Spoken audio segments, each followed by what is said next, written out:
Welcome back, Winning Hand, the podcast all about Marvel Champions, one card at a time. I am your host, Boom Guy. I'm joined today by Lethus. Say hello to the people, Lethus. Hello to the people. Yeah, you didn't have to say exactly. I see what you did there. It's fine. Well, we are kicking off Season 2 with a bang in this episode, Lethus, because this is episode number 35 of Winning Hand. Last episode was episode 34, which was the recap of the Con of Heroes extravaganza. I'm still tired from Con of Heroes because it was a lot. If you want to hear about what happened in the con and what we did and what we played and all the fun, go back and listen to that episode. That's our once-a-year recap that Keiko and I did. It was a lot of fun. You did not make it, unfortunately, Lethus, but maybe next year. I know, I'm so sad. I hope I make it next year. I'm going to try. It will happen. All right. I'll put a link down below, by the way. I mean, it's in the last episode, so wherever you get your podcasts, I'm sure you can find it, but I'll put a link to the last episode down there anyway so that you can find it more easily. In the pre-con episode, we discussed a giveaway, and so today we are not announcing the winner. We will announce that next episode. So if you want to win the modular set, Kree Fanatic, you need to send me an email, winninghandpodcast@gmail.com, and tell me what your favorite episode is, and you are entered to win. Lethus, have you ever played the Kree Fanatic mod set? I have not. Where did that come from? It was a print and play done during the COVID era when everybody was at home. They released it, Fantasy Flight released it as a print and play, so you could print and play it at home. It's 7 cards. It's really fun. I had it professionally printed, so the one I'm going to give away is like a professional. It has a different card back, so if that bothers you, use opaque sleeves or something, but it's tough. It's tricky. If you haven't played it, I won't give it away, but maybe we should play it sometime. It's fun. I don't know how I missed its existence. It's not like I was doing anything else during early COVID years.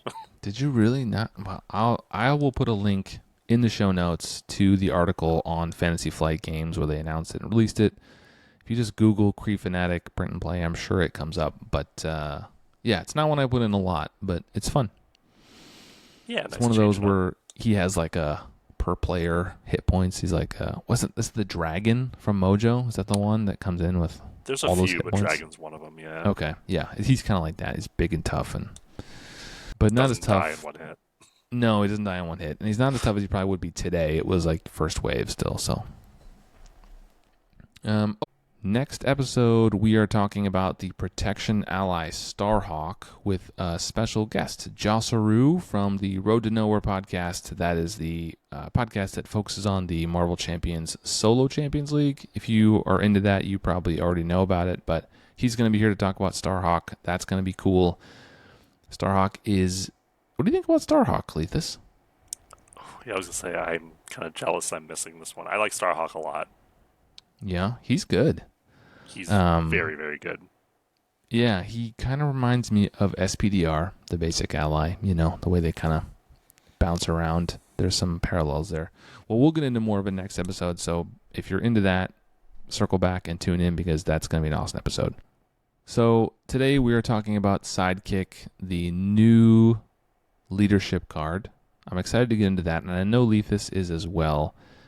Before that, we are going to talk about the question of the day from the audience, which we always do, and then we have our segment where we talk about what we've been playing recently.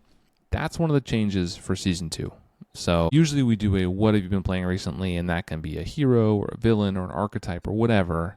I'm going to expand that a little bit this season and make it a more what is on our minds in relation to Marvel Champions. So it might still be what we've been playing, but it also might be more open discussion about different stuff. Could be news or updates, could be a new rules reference or rules clarification that's come down, spoilers or teasers, anything like that.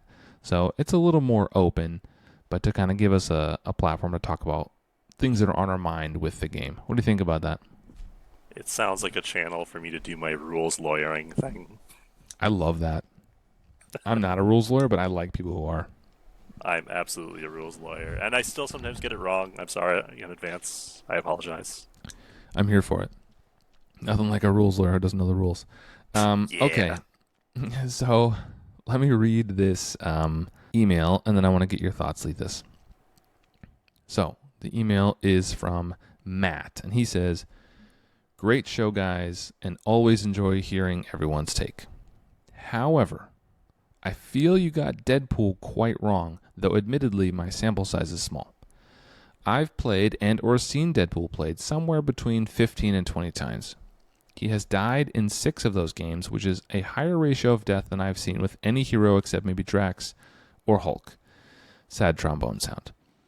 We do tend to randomize scenario modulars after the first 3 or 4 times playing through as recommended. Maybe they were just unlucky pulls, but even borrowing the modules that can kill Deadpool, quite a few villains can kill him with their kit. He could even die in the core box. So I think his invulnerability is highly overrated, as it is a high risk and reward ratio, unless you know what you're going up against or know the villain and module sets pretty well. Thanks for the great content." Thanks for the email, Matt. If you want to send us an email, winninghandpodcast@gmail.com, and we will respond and read them. I think he's referring to the episode we did on Not My Responsibility, where we talked about our first pool aspect card, and we kind of talked about Deadpool a little bit in there. And we said he's very hard to kill, nigh impossible, and his whole gimmick we talked about with taking a bunch of damage, then dealing all that damage back is really, really powerful. What do you think about Deadpool, and do you think we got it wrong, or what do you think about Matt's email? I'm really curious about the games that Matt played where this happened. I mean, so just off the top, Deadpool is not my favorite hero. I don't like the character. But what I'm suspecting is Deadpool is really hard to kill, but that does not mean he doesn't care about taking damage. You need to be mindful of the incoming damage when playing as Deadpool still. Have an ally to block in the rare case that, Green Goblin attacks you when you're an alter ego. Somewhere to throw splash damage from pumpkin bombs, just random things. That still doesn't always get you out of trouble, but it helps a bit. If you play Deadpool completely recklessly, I guess he can die pretty frequently. But I do think he's very, very difficult to kill. I mean, it's kind of the design of the character, right? That recovery of 8 is obscene. And automatically flipping down when you die, right? Like, he has basically Cap's helmet built in. So then you would need to die, and then die again right away. I think it's very difficult. It can happen. For sure. Mutagen formula, Green Goblin attacking with pumpkin bombs is probably the easiest one to highlight. Because the pumpkin bombs go off after the attack kills you, and that can take you out. But there's also weird ones, I think, in the mansion attack, maybe, where they can attack you even if you're an alter ego and they don't get a boost card or something like that, I think. There's cards like that can trigger. Like that. And just boost effects that deal damage to the identity will still kill you. So it's not like Deadpool absolutely cannot die, but I think you use health as a resource. That does not mean you ignore damage completely. But like I said, I'm really curious about what games Matt's actually playing. I have not played Deadpool all that much. I am not saying that I'm better or anything. I've definitely died with Deadpool. It's happened, but yeah, I mean, he's hard to kill. I'm curious. How many times have you played Deadpool? Probably somewhere from 6 to 8. Okay.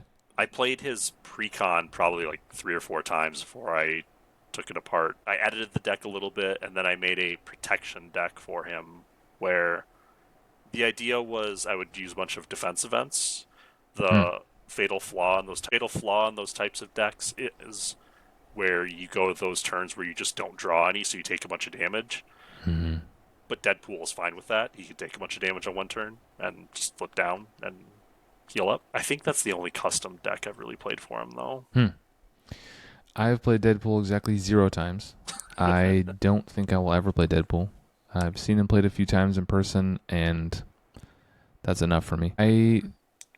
I think, I don't want to be all about Deadpool, but I think Deadpool might be the hero that has the biggest difference between how much I heard him talked about before release and how much I hear him talk about after release. There was a lot of hype about Deadpool, and I hear zero people talking about him anymore. I hear more about Valkyrie and Hulk than I hear about Deadpool. I just think I don't think he's very popular in the community. I could be wrong. Maybe people are playing him and just not talking about it, but I don't hear a lot of love for Deadpool. Yeah, I mean, I think Valkyrie and Hulk get talked about because there's a lot of complaining. Especially Justified Hulk. complaining. Especially Hulk. He's like Yeah. a triple A hero. Like, let's be honest. He's Hulk. It's And they ruined it. it I still don't breaks know. my heart a little bit. Like that should be such an easy win for getting somebody into the game. Like you want to play Hulk and just Yeah. punch stuff, great. But then if you actually do it, it feels pretty subpar. It's terrible. Yeah, he should have been an easy one to knock out. Pretty straightforward, but like at least above average in power, right? Because it's a popular character. There's a few of those I feel like that they fumbled, to be honest. Hot You take. get me on a soapbox. Hot take. Well, now that we're here, I want to hear one from you that you think they fumbled, and I'll give you one. Do you want to go first or second? I'll go first. Okay, So go I can ahead. cry about it. And it's not that she's unplayable or absolutely awful, but it feels so off the mark from what it should be. Is Wasp, Nadia Van Dyne. Okay, go on. I love that character to death. She's wonderful. If you've never read The Unstoppable Wasp, like No. if you ever want just like joy in comic book form, like that's the comic to read. It's fantastic. Okay. But the whole giant tiny thing doesn't really make sense for Wasp. Like when I play her, I think of giant as being normal size because she rarely ever goes giant form, and her upgrade kit is a complete mess. There should have been like a support that was she has this lab and she has these people that she works with, and some of them should have been represented in support form or something rather than the 3 upgrades she has. It just and there's not nearly enough flavor in the character abilities that are printed on her. Like the girl labs ability is definitely her most evocative one. The alter ego ability? Yeah, the alter ego ability. It's really but good. The tiny form ability and especially the giant form ability just don't make any sense for the character. It's really weird. I'm gonna stop talking about it just to make me sad. No, I'm not a comic book guy. Wasp is one of those I have a weak spot for. I think anyone who's listened to the podcast for 35 episodes knows that I kind of gravitate towards less powerful characters, which Wasp is one. I don't particularly like Ant-Man. Yeah, I get it. I don't know. I just don't think he's all that fun. It's never landed with me. But Wasp is one that I continually try to get out and play, and then am consistently underwhelmed by, Yeah, to be exactly. honest.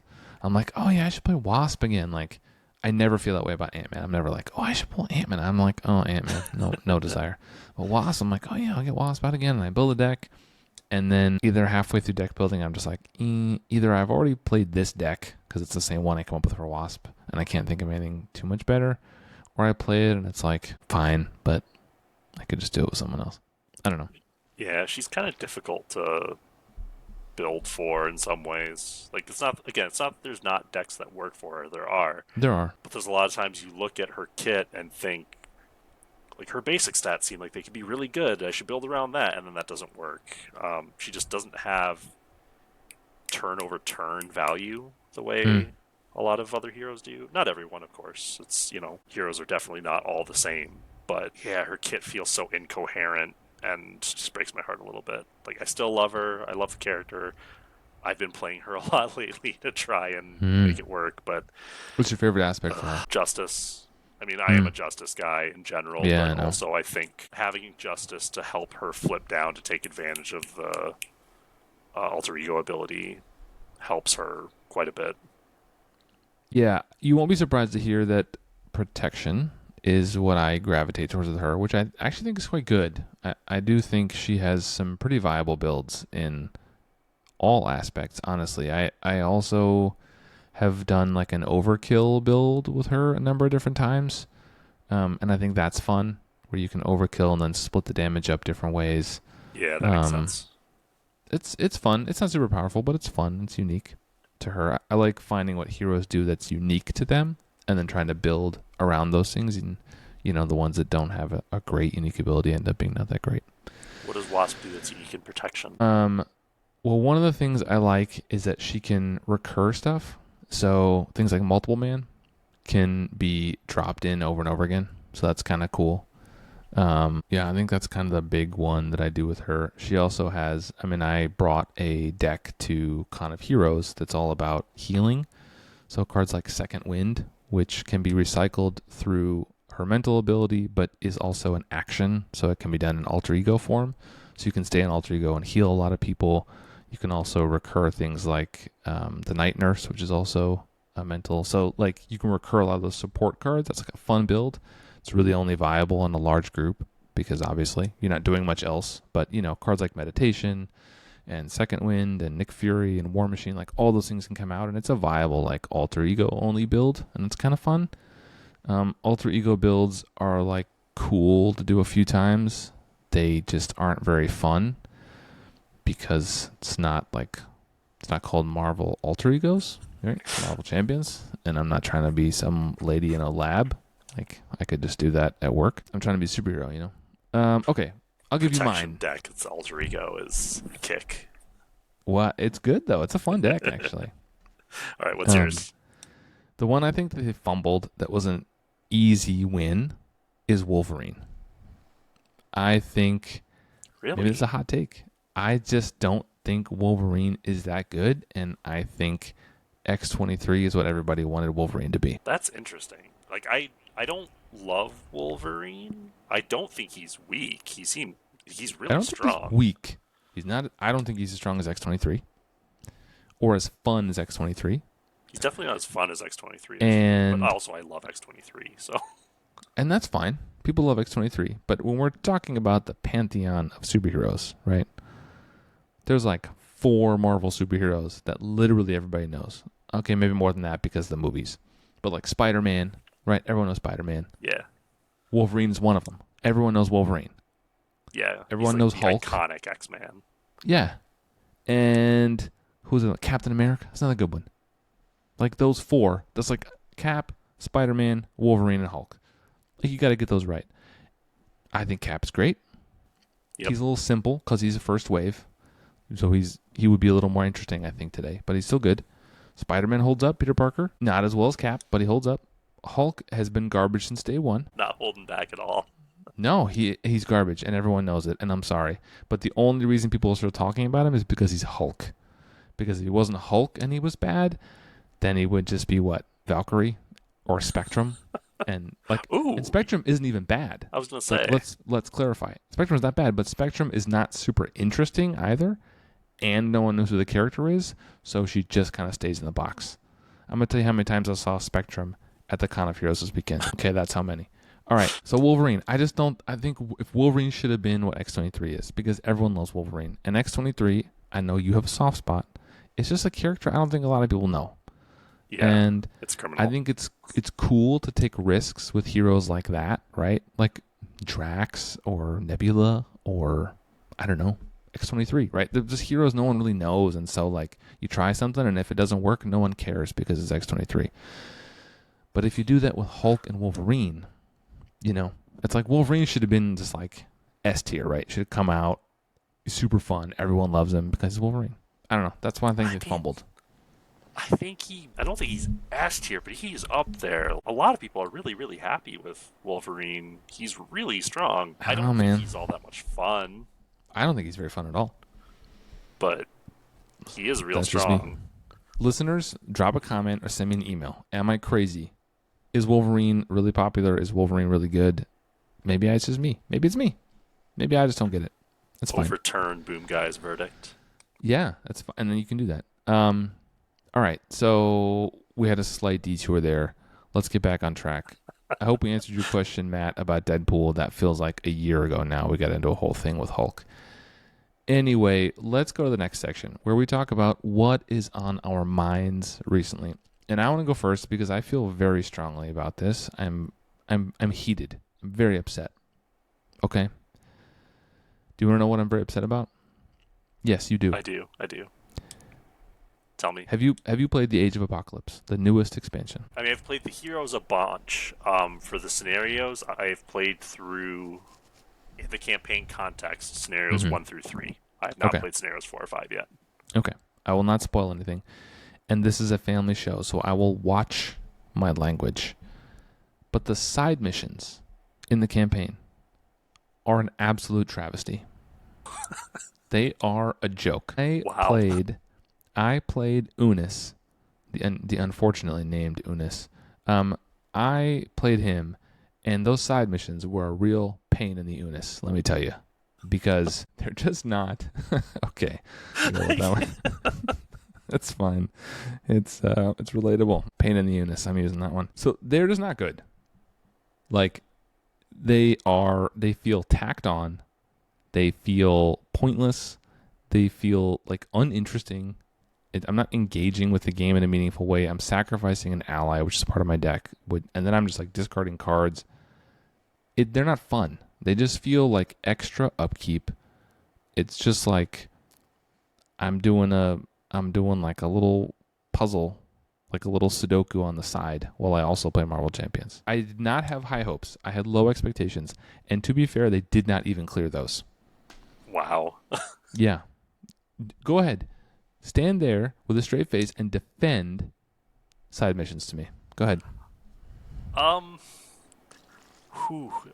don't know if I want to stand against you right now. Like you're pretty fired up. They're not good. I definitely don't feel nearly as badly about them as you do. I do think they're an uncomfortable amount of admin in a campaign that's already pretty admin heavy.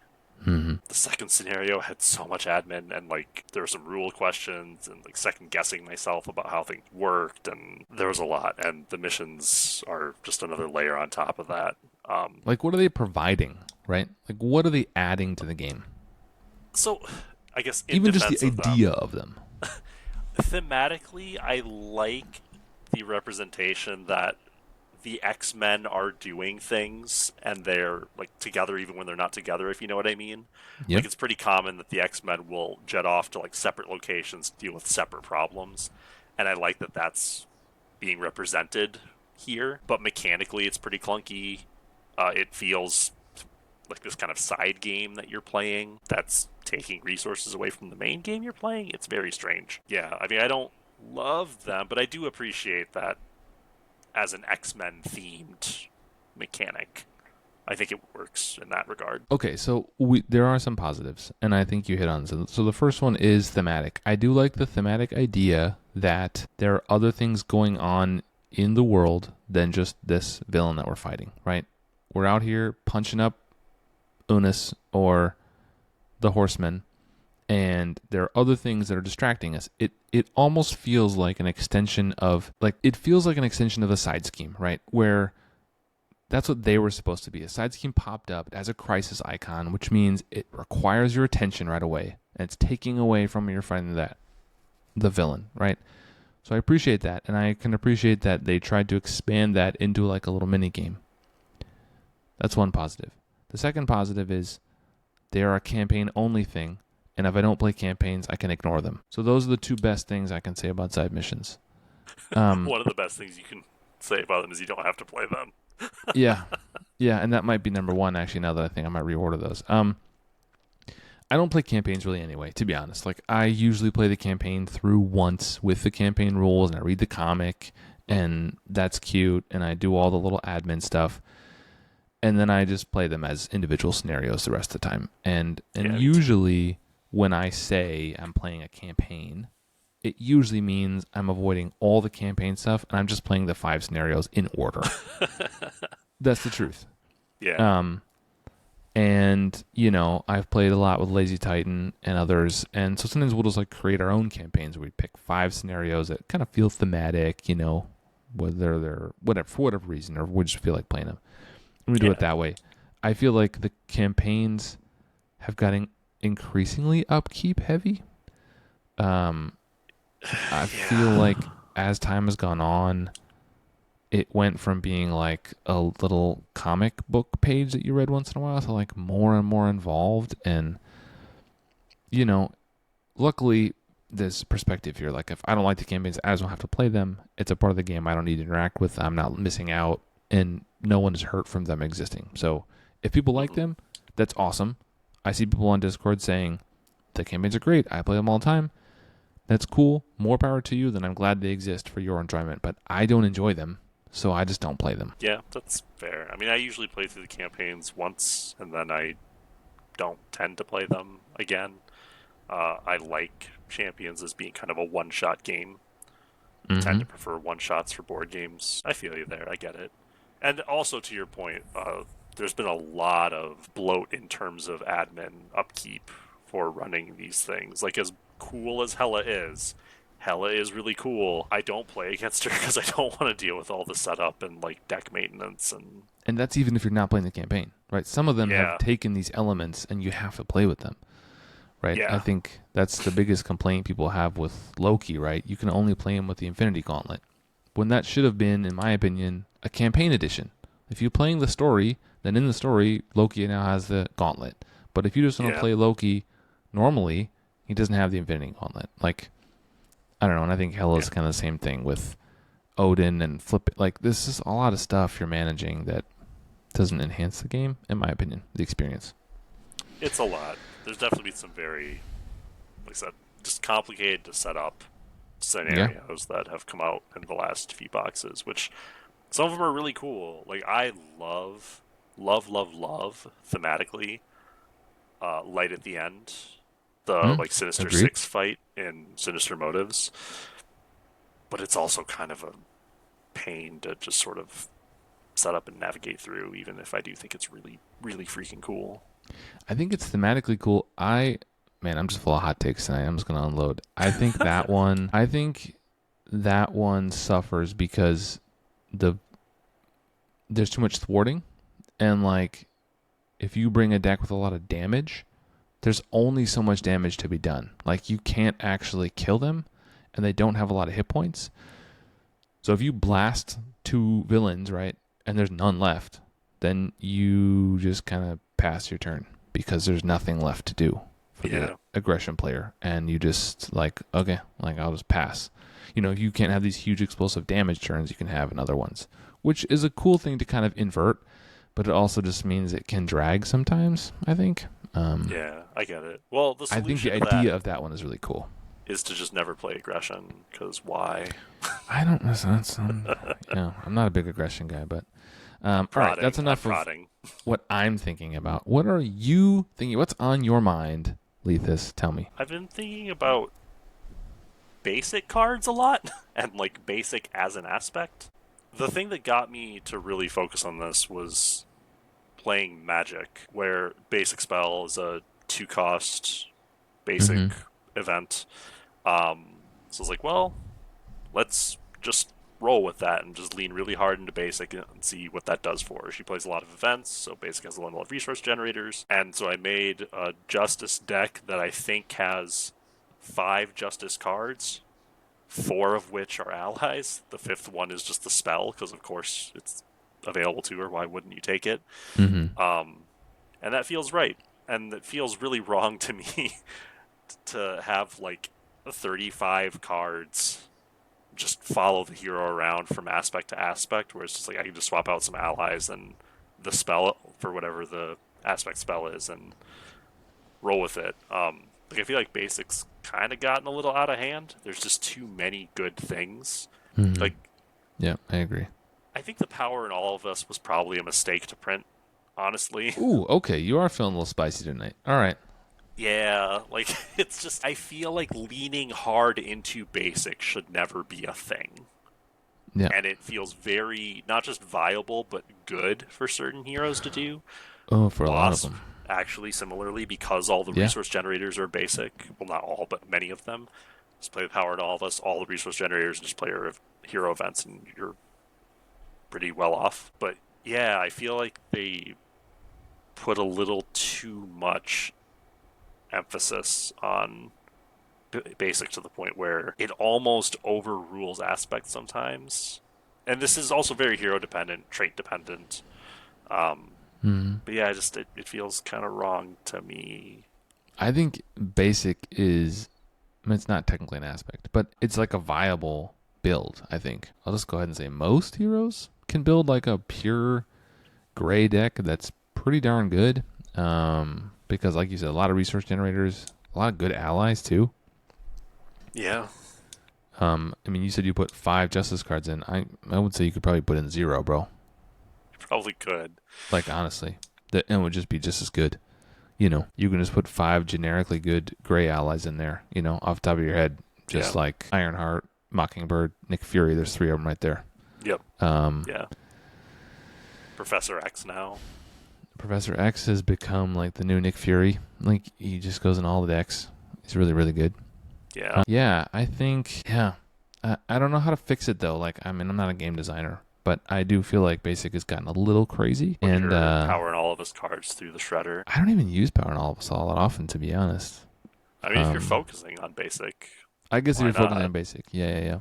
But I don't usually. It kind of falls in the same camp as build support for me. Is like it's just good, and pretty much every single deck is improved by having build support in it. But because there's only one copy, I just forget to swap it out sometimes, and then I just don't have it in a deck. That's where I'm at with Power and All of Us. I'm like, oh yeah, there's that one copy, and it's already in my whatever deck, and I don't feel like grabbing it out. I mean, to be clear, it's not that I feel that basic has overtaken aspects for like everybody, but there are some heroes where it definitely feels like that's the case. But you know what they're saying right now. Everyone had their headphones in to saying, but it's a co-op game, Lethus. You could just not play it. That's the answer to every every hot take I have. People say like, well, luckily for you, it's a co-op game. You don't have to play it. I mean, thankfully that's If true. Professor X is so good, then don't play him. I skip him a lot. I mean, there's a Mm. reason I haven't played Doctor Strange in forever. Like he's like the opposite of Hulk. Oh yeah, I forgot he He's existed. he's so good that I just don't play him, and it actually makes me sad because it's like it'd be cool to get him out once in a while, and like you can, Hmm. but he's so strong it still feels like a disappointment when he hits the table. And he's really strong in the most boring way. Like, to me, it's not just that he's strong. Like, I have an aversion to the really strong heroes, so I don't go hard on Ironheart or Doctor Strange or a bunch of the really strong ones. But, like, it's also just super simple. It's like, here is this deck of 5 really amazing cards, and just cycle through it and play as many of them as you can. Yeah, And that's the puzzle. It's like, okay, well, how often can I ready Wong to discard to get exactly the one I want to play? Like, okay, like that's yeah, cool, I guess. Talking about Wong makes me think about the card of the day because Wong is an ally. You may or may not know he is a signature ally, which coincidentally ties in to the card we're talking about today. Side note, Lethus, that is called a segue. So you've got some things to learn. Just pay attention. thank you. I Um, appreciate your leadership here. See what I did there? Speaking of leadership, great segue. Great segue. Why don't you read the card for us today, Lethus, and then we'll go into talking about it. All right, so Sidekick is a one-cost leadership upgrade. It has a Mm. wild resource printed on it. The title trait, which I don't think really matters yet, but it might one day. It says, attach to an identity-specific ally you control, max 1 per deck. Attached ally gets +2 hit points and is your Sidekick. Response, after you make a basic recovery, heal 2 damage from attached ally.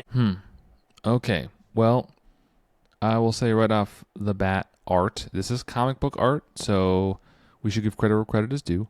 This is from X-Men Legends Volume 1, Number 7. It is a variant cover, and that's from 2021, so it's pretty recent. So let's talk about the art to start with. What do you think about this art, Lethus? It's great. it's just great. Okay. It's of Wolverine and Jubilee. I think Jubilee is like the classic sidekick, so this is a really good pairing of characters to put here. But in this art, Wolverine's kind of standing in the background with his arms crossed, and Jubilee is up front, like smashing her fist into her hand, like "Let's go." Mm-hmm. So it's literally putting the sidekick front and center, which is just great. Mm-hmm. She has her trademark yellow coat and her iconic 80s sunglasses, which are kind of coming back, I think. You know, we love them. Um, and then, Wolverine's in the back with his yellow sleeveless kind of anger face on.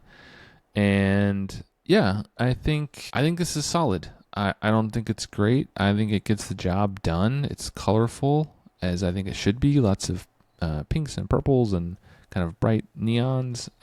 It It's works for me. Jubilee. It's Jubilee, and she is like unequivocally late '80s, early '90s, and always will be. I don't love or hate this. I think it's good, and that's kind of my thoughts on it. I don't I have much love to it. say. I'm on board. It's good. All right. Thumbs up. Theme. So theme, I think this is 10 out of 10 theme for me, to be honest. Like the idea of creating a sidekick like this and using your signature ally to do a bunch of stuff, or we'll get into what that may or may not do, but creating a sidekick like this is super cool. And it feels really thematic when you do it. One of the things I wanted to ask you, because I know you are a comic book guy, who is the most thematic sidekick? I You mean, said Jubilee is like a quintessential sidekick a minute ago. Is that like, I don't know she anything about is. comics. Is she a sidekick? I didn't know that. Yeah, she's absolutely Wolverine's sidekick. It's like the funny oddball pairing because Wolverine and Jubilee are so very different from each other. Hmm. Wolverine is always very dour and, you know, violent, but Jubilee is like this kind of spunky, upbeat, firework wielding teenager. It's such a weird pair, but they go together for Hmm. some reason. So yeah, Jubilee has always been kind of, I shouldn't say always, but for a long time has been basically the quintessential sidekick. So like I think she's right up there. If I was gonna go after her, I mean Honey Badger actually does make a lot of sense. I don't know who that is. I mean, I know because I have the X-23 pack, but I've never heard Yeah, of Honey so Badger before. I've read a lot of earlier X-23. I'm not 100% certain of the details here, but I believe so. Honey Badger's name is Gabby Kinney. X-23's name is Laura Kinney. Okay. Gabby is yet another clone, like Laura is, of Wolverine, who Laura kind of takes as her adoptive kid sister. I say adoptive like they're not related, even though they are. It's a weird. Comics are weird. Fair. But yeah, so it is very much this like kid sister vibe that's kind of similar to the Wolverine Jubilee relationship, but Laura's a little more openly affectionate towards Gabby than I think Logan typically is towards Jubilee. But anyway, Hmm. that's a pretty good sidekick too. Okay. Yeah, I was trying to think of like, I mean, Batman and Robin, like, pretty iconic, right? I mean, if you mean, think about sidekicks, right? Like, that's fair. but That's fair. in the Marvel world, I can't think of a ton of like really great sidekicks. I'm trying to think for a moment. I know there should be one. I mean, depending on what stories you're looking at, Bucky being a sidekick to Steve No, Rogers is yeah, definitely one. that's Um, fair. Especially early on, I think. yeah, like I said, it very much depends on what era you're looking at or what story or what have you. But that's one that's coming to mind. Okay.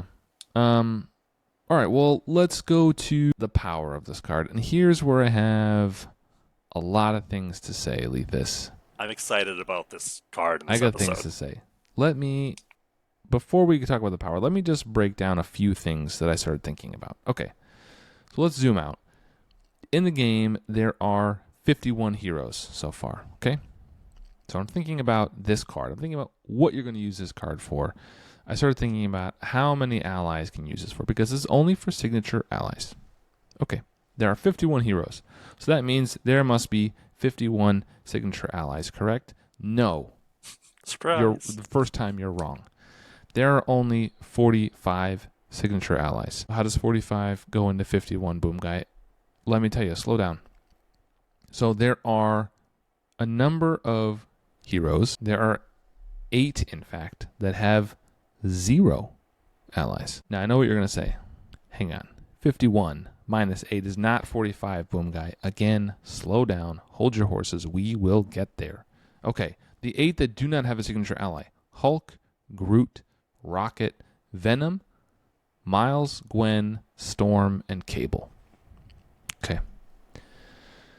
But there are also 2 heroes that have double signature allies, Domino and Bishop. They're both pretty new.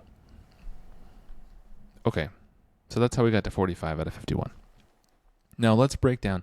I think there are very few actually good candidates for this card. And I'm going to kind of go through quickly why those are. Right off the bat, there are, I think, a lot of allies that benefit from either entering play or leaving play. And in my mind, there's just Boom Guy here. I'm just going to start this conversation. I'm full of hot takes tonight.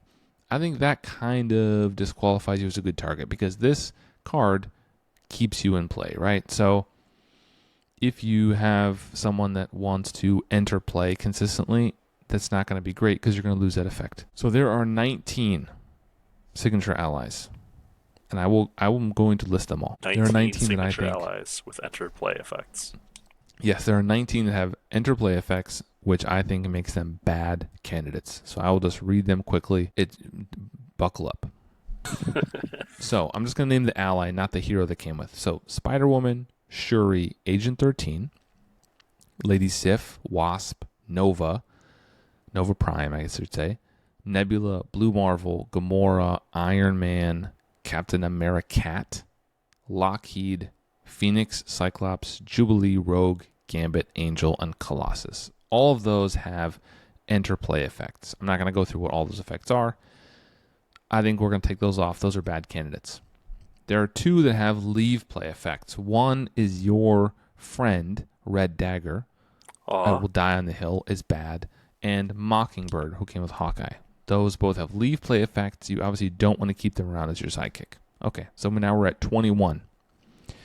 There's a couple other ones that are weird candidates.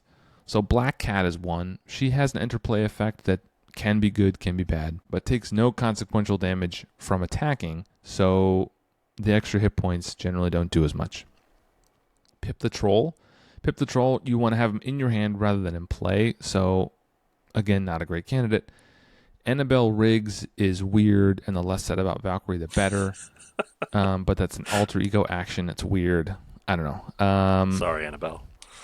Malcolm and Randall, I'm a little neutral on them. They heal themselves, or they can, so the extra hit points maybe not be great, but I could maybe on those. Okay, so that leaves what I think are 18 good candidates. And of those 18, I think 7 are the best candidates. And we're going to get to those next. Are you tracking me so far? I'm tracking. I'm not agreeing with everything you're saying. No, we're going to get to the agreement part. I'm just going through all this, and then we are going to hit it. All right. So I'll go through the 11 I think are good candidates, and then we'll go through the best candidates. So the first one, War Machine from the Iron Man pack, but he's a garbage ally. But he's still a good candidate for this card. Wong is a good candidate because you want him to stick around, but he doesn't need the additional hit points because ideally he's just exhausting to use Doctor Strange's ability. Winter Soldier is good. Ant-Man, Scarlet Witch and Quicksilver, solid. Brawn, Diamondback and Outlaw, Psylocke, and Cable. I think those are good candidates. Now, the best candidates, the ones that I think are really going to work with this, are Captain Marvel from the Spider-Woman pack, Insane from the Penny Parker pack, Shadowcat, and Honey Badger. Now, those 7, I think, are the best for this card. Whew. That was a lot. So I'm going to stop there. I'm going to stop there, and let's just catch up. Where are you at on this, Leave This? Am I talking complete nonsense? Or, like always, am I spitting truth and people just aren't ready for it? I think you're mostly accurate in your assessment of targets for this card. All right. Come on. What's your criticism? Mostly. So where am I wrong here? So the sidekick, like the signature ally, is really only half of the equation for this card. Now we get to the real part. Yeah. So, again, what sidekick does is give your signature ally extra hit points and make it so that when you use your basic recover action, that sidekick heals. So Yes. the other half of the equation is how much does the hero that I'm playing want to flip to alter ego and use a recover action? And that changes the dynamics for this card quite a bit. Okay. So, for example, not that Captain Marvel's a bad target, because Captain Marvel is probably the best target for this card. Um, Oh, hot take. Okay, we'll come back to that. Go on. but Spider Woman doesn't really want to flip down and recover. Hmm. She'd rather stay. Like, occasionally, she will flip down. She'll use the apartment. Decent alter ego ability too. Yeah, but you still don't want to use your recover. You don't want to use your basic action that way. You want to heal through things like contaminant immunity, and you Mm-hmm. want to power up her basic stats in hero form to use those. Mm-hmm. You still might recover sometimes, but there's. I'm just pointing this out as a trade-off. This is not actually Sure. a statement of whether or not Spider-Woman likes this card. But that makes it so there's some combinations that might not seem amazing at first that actually become fairly good. So one of those is Lady Sif as a target for Thor. Lady Mm-hmm. Sif does have an enter the battlefield effect. Sorry, magic term. Enter play effect that, in theory, you would want to get over and over again. But Lady Sif is also pretty expensive, especially for Thor early on, before he Mm-hmm. gets his resource generators online. And he's really bad at thwarting. If he's going to be taking a lot of hits, and he's going to use his recover action, which is pretty good, he recovers for 4. Putting Sidekick on Lady Sif actually makes it a lot easier for him to flip down and heal. Hmm. Because you can just use Sif to thwart, where Thor is really, really bad at it. So that's just an example of what Yeah, I'm yeah. thinking here with this. I dismissed Lady Sif out of hand because she had an interplay effect. I see what you're saying, and there's some nuance there that I didn't explore. I'm going to double down on your wrinkle and create yet another wrinkle. Ooh. Because not only does this card interact with your basic recovery, it also interacts with another card that was introduced alongside this one. Side by side is the one I was going to talk about. Side by side means that, yes, it interacts with your basic recovery, but that is not the only way to heal said ally, who you have boosted with hit points. Side by side is, just quickly to recap, a leadership event that costs 2, and as a hero action, you can ready your sidekick as the cost, and then you can ready your hero and choose one of the following: heal 1 damage from both characters, or they both get +1 thwart and +1 attack until the end of the phase. So that means you wouldn't have to flip down to heal this ally and keep them in play. You could use side by side, and I think at this point in the game, if you're putting in sidekick, you're probably putting in side by side into your deck. Maybe not 100% of the time, but I'd say pretty close at this point, because this makes it a real archetype and not just an attachment on an ally. What do you think about that? I don't think side by side is an automatic inclusion, but it is really good. And I think it highlights the point that Sidekick is a really, really difficult card to evaluate in isolation. There's so many other things you need to take into account to. Well, there goes the hook for this podcast. So Well, that's it. Now we're the Sidekick podcast. Is that Now we're the multiple cards at a time podcast. Just as many cards as you need to. Winning Ally podcast? That's an archetype. Yeah, it's a hard card to evaluate in isolation. Because by its nature, right, you're evaluating how this card interacts with another one just immediately. That's the whole point of the card. Sure. Yeah. I mean, yeah, of course. No, I mean, the hook of the podcast is we talk about one card, but no card really works in isolation, right? That's why you have a 40-card deck, not a one-card deck. I think it does. Suit Up, I think, is the one that a lot of people will say interacts with it the most. I would say maybe, but side by side, I think, is more important to this archetype and creating a real archetype and not just a card. Well, I think Suit Up is more important. Interesting. We disagree yet again. Okay, Suit Up is important. I think that's how you find it quickly, right? But I think finding it is only half of... To me, Suit Up feels like the build support to my helicarrier, right? It's just another way to get it, but it's not the actual thing, right? Whereas Side by Side feels more like the Agent 13 to my helicarrier, to stretch this metaphor like as thin as it will go. Do you understand what I'm saying? Yeah, I gotcha. I follow.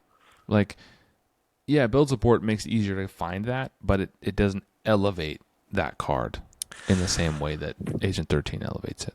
So, the reason why I think Suit Up is more important.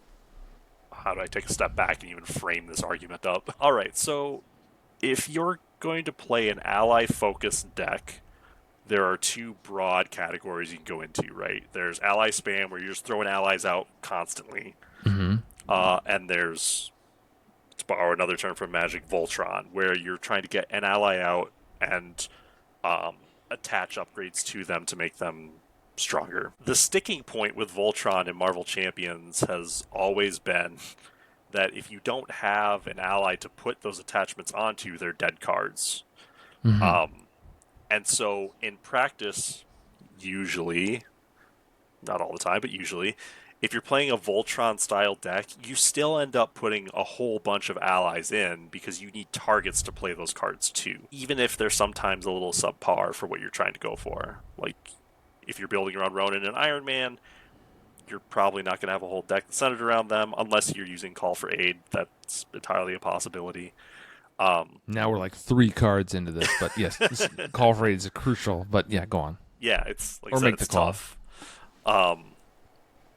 Yeah,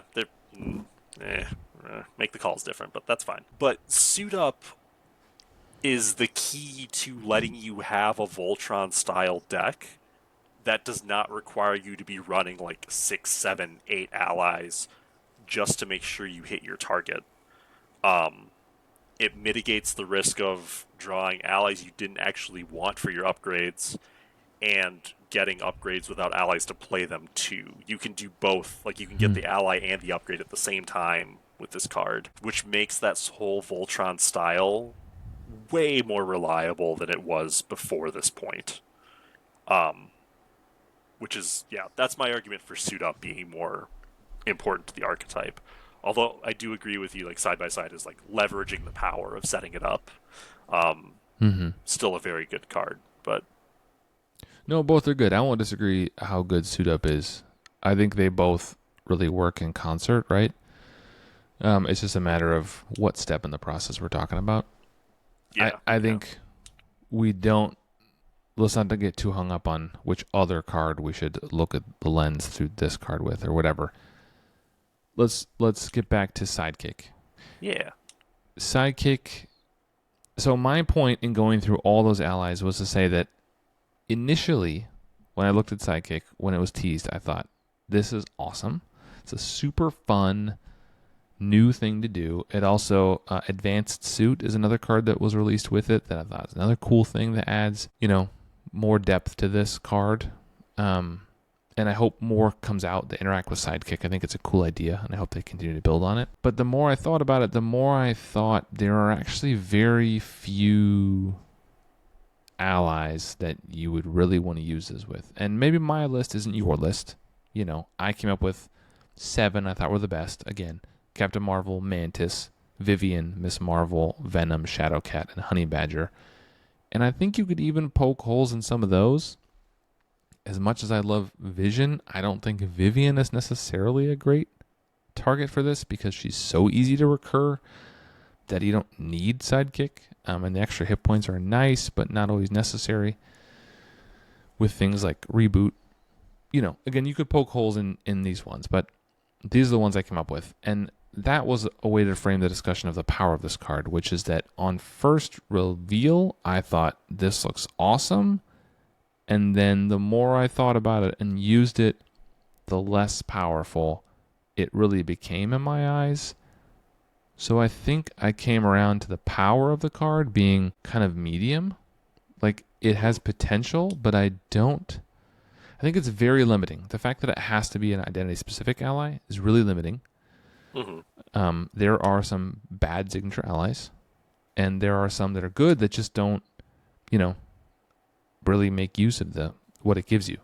Yeah. And maybe more cards will release that will change that, but as it stands now, that's how I see it. In terms of power, do you agree or do you agree? You leave me a lot of options here. Choices, man. I think I disagree. I know, we're all shocked, right? Like, who could have seen this coming? Gasp. Shocked Pikachu face.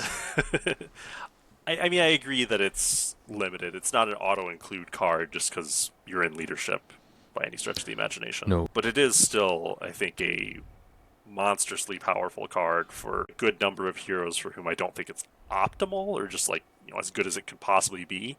It's still very good and playable. I think it makes a pretty big difference to a lot of heroes. Especially again in opening up that like Voltron kind of deck archetype for the hero. So, Call for Aid doesn't work if you're not an Avenger. So if you True. want to try and build around. Yeah. All right. Do you have more to say on power, or should we move to fun? Let me think for a moment. Think away, baby. Some of these allies that I'm wrong about. I don't think you're super far off. There are some allies I disagree with you on like where you're putting them. I don't know if you want to talk about that here or in like the review at the end. 6-1 dozen, man. Yeah. Talk about it here or later. Um, It's all the same shit. Sorry, we don't swear in this podcast. I'm gonna cut that. Editing is a thing, I guess. Yeah. I think this is a really good card for Bishop. His Came allies, with him, right? In his precon. yeah, his allies don't seem like the most likely target for Sidekick, but I think they're actually still pretty darn good. Bishop really likes flipping down and recovering, and that makes it very easy for him to leverage Sidekick. Venom for Penny is kind of stupid in how good it is because Penny kind of gets virtually free recoveries anyway. Yeah. I mean, that's one of the ones I identified Yep, that's as fair. the 7. I actually a point where I do agree with you, and this is a bit of a hot take, I guess. So the way you're identifying Vivian and Sidekick would be good together, but you can recur Vivian so easily that it kind of negates the value. Mm-hmm. That's actually how I feel about Sidekick with Honey Badger. Mm. Sidekick with Honey Badger is good, but I don't think it's as good as most people make it out to be because it's not hard for X to just get Honey Badger and play her again. Yeah. So I don't think it's like an automatic build around kind of option for her, even though it is pretty good. And she even gets some benefit out of replaying her because she can heal when she does it. I can see that. I mean, honestly, those are two of the ones that, well, of course, Vision for me, like, Vivian came to mind right away when I saw this card released. I was like, oh, Vivian. Like, that's insane because she's so good. But my Vision builds these days don't use Vivian all that much. I don't use him in leadership all that much. And it's just so easy to get her back that, like, it just seems like more trouble, right? Because playing Suit Up often leaves you with 2 cards you can't actually play right then. It's a bit like War Machine getting the Iron Man ally out, and then I fetch this upgrade into my hand that I just have to hold because I can't pay for anymore. Mm-hmm. So, I don't know, it just doesn't always work out, and then, I just how think... often do you recover with Vision? Yeah, that's the other thing. I don't flip down to Alter Ego. So that's the thing we didn't talk about Suit Up. Suit Up's an Alter Ego ability. So, like, you have to go down and get that card to then use it, and it doesn't always work out either. And Vision almost never needs recovery. I think Miss Marvel and Nova is pretty good. Miss Marvel, the ally from the Nova pack, I should clarify. Being able to heal her and ready her, like, it just recurs his stuff back, right? You don't agree? I mean, I don't like the Miss Marvel ally all that much. I think she's one of the best ones in the game. I mean, you can not like her and she can be good, but I think she's one of the best signature She's all allies. right. But, like, Nova doesn't really want to recover either. Like, flipping down for Nova feels bad. Yeah, but he wants Miss Marvel, is my point, to recur his events, right? Yeah, but is it worth it to flip down to keep her? I don't know, maybe if you're in Justice and you can offset the threat. I don't know. Well, you're not in Justice if you're using this card. You're in leadership. Oh, yeah, fair point. Unless you're Spider-Woman, because you can get away with you're anything. Spider-Woman. If you're You can Spider-Woman. do whatever you want, and she's crazy. And she also has an ally that works really well with this. Yeah. But you said she doesn't like to flip down, so... She doesn't like to recover. All right, so which allies would you say? You don't have to go through all of them, but if you could pick out some, you mentioned Venom. Any other ones that feel significantly like good to you, or ones that you think people are sleeping on with this card? So the ones that I think, setting Honey Badger aside, I think the ones that are really good that other people are probably looking at as well are Venom for Penny, Brawn for Ironheart, Captain Marvel for Spider-Woman. The ones that I think are really good that probably haven't been highlighted or talked about as much are Ant-Man for Wasp, and Hellcat for She-Hulk. Boom Guy is making a face like, what the? This is not a video podcast, but I'm gonna make it one just so you can see reactions like that. Hellcat? Yeah. What are you on about? So if you play She-Hulk, Then you're doing it wrong already, but go on. I mean that's fair. That's fine. I kid. But like flipping down is a really, really important thing for She-Hulk, and her recovery is amazing. She was the first hero printed with a 5. Her and Miss Marvel were the only ones that had 5s for a good while. Even Hulk only has a 4. Yeah, She-Hulk's recovery is amazing, and you're gonna use it. You're not gonna defend with her in most cases, which you want to do anyway, because she wants to flip down so much. That means there's gonna be some extra threat. Hellcat, that's like the only thing Hellcat's really good for is thwarting. So you can use Hellcat to cover yourself when you flip down and recover. It helps solve a problem that the character has in a way that synergizes really well because, again, she likes recovering a lot. And you're going to flip down frequently because you want to get the trigger for flipping up and get the extra cards for flipping down. I'm surprised how much you were honing in on the basic recovery thing. Because, honestly, that is the part of the card that I paid attention to the least, maybe. Really? It's on there, and I think for me, I treat it as a bonus. Like if I recover, then I heal this ally. That doesn't feel significant to me. What feels significant to me is the interplay with side by side, which also heals it. So that's why I brought up side by side, because that means I don't have to flip down. It gets rid of that entire side of that argument where you have to find a hero who wants to flip down. Ultimately, the answer is almost none of them. They all want to be a hero all the time. So side by side means you can heal it and keep it going with the extra hit points, buys you more activations before you find side by side again. That's how I read it. Interesting. I don't do the basic recovery as a mechanism for this card that often. Yeah, if I weren't planning on recovering to heal the ally, I just wouldn't play Sidekick. That's very interesting. Also fair. I mean, at that point, like I could just play First Aid. Yeah. I mean, Or yeah, you can play Med-Team. Sidekick Well, ahead of time. I get it, but Yeah, I don't know. I think this is an archetype that's cool, and we've opened up something new. And to transition into the last category, I think it's fun. I think it gives signature allies a new lease on life. Some of them, most of them feel good. Some of them don't. Looking at you, War Machine. Some of them aren't good, but like, I feel like this kind of gives them a new lease.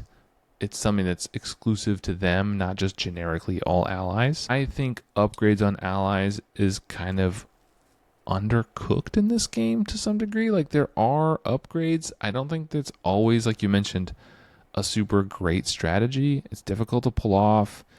There are some decks that can make use of it, but I don't think it's like fully explored yet, and I'd like to see more of it.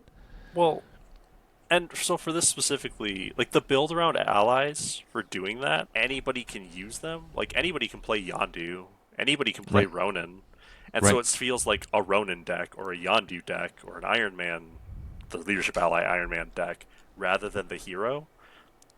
And this gives it a flavor that's unique to the hero you're playing in leadership, Agree. which I think is Yeah. really cool. I agree. I just think it needs more. It's not quite there. That's fair. And I hope there's more cards that interact with your sidekick because that's cool. But so I think it's fun. I think it's not super powerful yet, but I think it's fun, and I hope there's more that comes with it. I don't know how you do that, but I'm not a game designer. I trust them to figure that out. There's also Advanced Suit, which we didn't talk about too much. Anything you want to say about Advanced Suit? No. Okay. It was teased with this, and I think it kind of works with it. It's a zero-cost upgrade that only works on X-Force and X-Men allies, and after the attached ally defeats a minion or a side scheme, you can discard a card from your hand to heal one on that ally for each resource in the card. So it feels kind of like very targeted at Bishop, for example. But I don't know. It's also limiting because it's only X-Men and X-Force. So Well, I think, yeah. Go ahead. it's funny because I think of Advanced Suit and Sidekick as being anti-synergistic because of the way that I value Sidekick.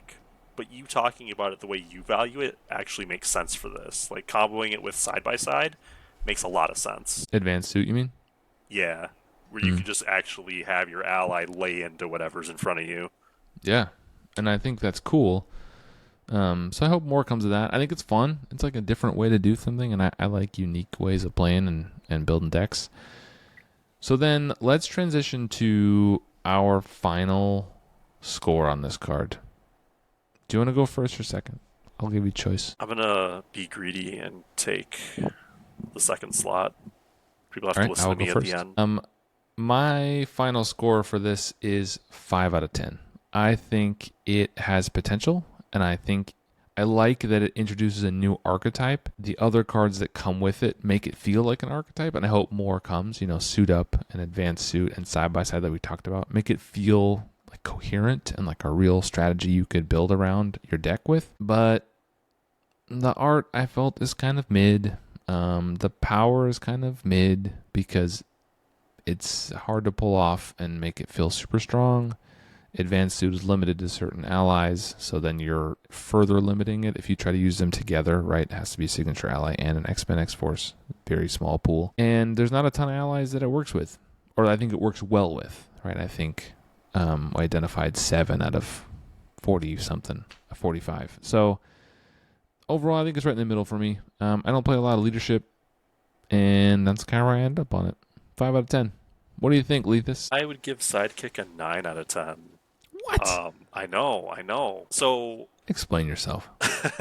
gladly. I like that it combos with the recovery action. Like, the recovery action itself is a thing that's been not well explored or built upon in the game. It's Hmm. mostly been a thing that just kind of sits on its own that you try not to do very Yeah. much.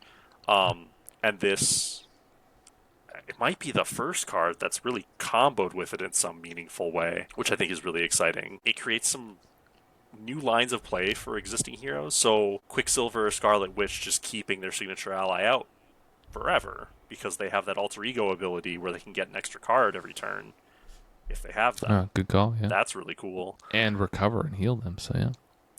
And it makes some team up cards more consistent, which are an entire class of card Yeah. that has been sort of, I don't want to say underappreciated because they're just really hard to use. They Yeah. just haven't We been spent able a to whole shine. month talking about them. Yeah, they haven't been able to shine the way that you might hope in most cases. But if you have Sidekick, it makes it a lot easier to keep that ally around to leverage the team up card. So I love that this card makes a bunch of pre-existing stuff more exciting. I like that it makes for a leadership deck that feels like it's more about the hero, which has always been kind Hmm. of the thematic feel bad part about leadership. It's like, let's highlight everybody else other than the hero that I'm playing. Hmm. And this sort of brings the spotlight back a little bit in an interesting way. Um, yeah, I love this card. I don't think it's an auto include for everybody. It's definitely more powerful for a fraction of the roster, but I'm really glad the card exists. I think it's a really well designed card. I think the effect is good. I like the art a lot. Yeah, I love this card. It's great. All right. So you said a couple times this is not an auto include card, and I totally agree with you. This is not an auto include card. Off the top of your head, can you name me 2 leadership cards that you would say are auto includes? It depends on trait. If you're in X-Men, Uncanny X-Men just gets played. You have to. Hmm. If you're not in X-Men, then I'd say Team Training. Hmm. Um, Triskelion, maybe? I would not That's say one I thought Triskelion. of. No. Oh, okay. No, Command team, maybe. Triskelion. Those are the ones Triskellion's I think weird. of. So the thing Rapid is, if response. you're, this is a total Maria tangent. Hill. Yeah. Go ahead. But if you're playing to a trait, your trait support boosts your ally limit anyway. Like Avengers Tower, Utopia, Nowhere, all give you another ally slot to work with, That's true. which makes Triskelion less valuable. So Triskelion is really for traitless builds, where you're not building around a team, which I tend not to do. So I don't use Maria Hill nearly as much as other people probably do, because she's shield and you can't really build shield very well. in leadership unless you're playing Spider-Woman and with yellow. Yeah. I think you also play a lot of solo, and Maria Hill loses a lot of power the lower the player count goes, right? Yeah, she's still really good. She's still good, but she becomes like slightly better Ironheart as opposed to like everyone draws a card in a 4-player game. She's insane, right? I see your point. Yeah, that's fair. Yeah, okay. Well, I think that kind of wraps it up for today. It's fun to talk about a more recent card. We, unsurprisingly, didn't quite line up, but that's to be What? expected with Lethus and I. So, obviously, again, this is the first episode of what we're calling Season 2 of the People's Podcast, Winning Hand.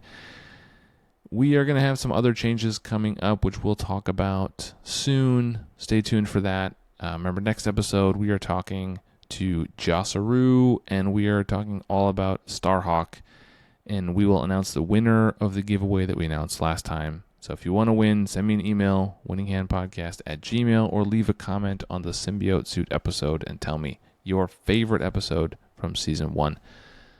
That's it for today. Thanks for joining us, and Lethus and I will say goodbye, and we'll see you at the next episode. See you later, y'all. Take care. Have fun.